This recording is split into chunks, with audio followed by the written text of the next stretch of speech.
Samahan nyo na naman kami sa aming pabukid adventure. Pero kakaiba tong adventure namin kasi hindi foods tirada namin, kundi patay na kahoy.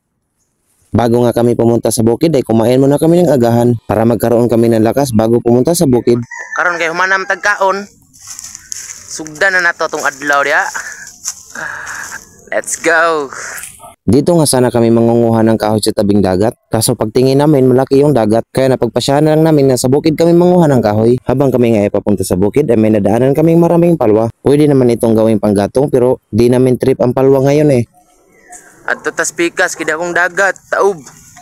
At nang malapit na nga kaming umabot sa aming paruroonan, ay dito lang namin namalayan na wala pala kaming dalang sundang. Kaya tamang lakad-lakad na lang kami dito. Di rin naman kami makakuha ng kahoy pag wala kaming sundang. Kaya bumalik nga kami at kinuha ang sundang. Dahil nakuha na nga namin itong sundang ay bumalik na agad kami sa bukid. Ito nga pala nga kasya ang gagawin namin panggatong ngayon. Marami kasing patay na kahoy sa ibabaw. Hindi naman ito makukuha pag titignan lang kaya inakyat na ito ni TJ. Habang inaakyat nga ni TJ itong patay na kahoy, ay ako naman ay tamang paapoy lang dito. Kasi marami kasing lamok. Ayaw kasi umalis ng lamok pag pinapaalis kaya nagpaapoy lang ako. Hindi naman talaga plano namin na manguha ng kahoy ngayon. Nagyaw-yaw kasi si Lola kasi matagal akong gumising. Kaya bilang bawi nga ay napagpasyahan kong pumunta sa bukid. At ito nga si TJ malayo-layo na ang kanyang naakyat. At bawal yung nga itong gayahin. Only monkey can do.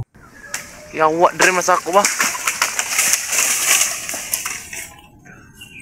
Murag gira eh.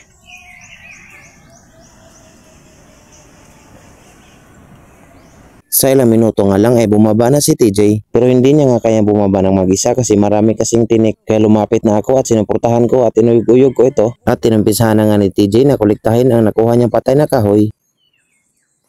At pati nga ako ay nangulikta na rin. Kadalasan nga na mangunguha kaming kahoy ay naboboard kami. I mean yung tipong nagsawa na sa kakasipi ba? Kaya mangunguha na lang kami ng kahoy.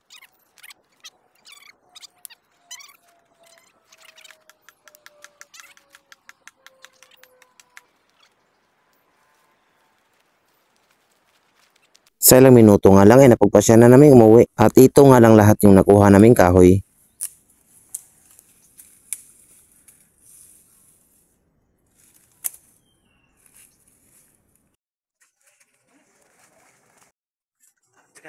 Sekarang pada habis update.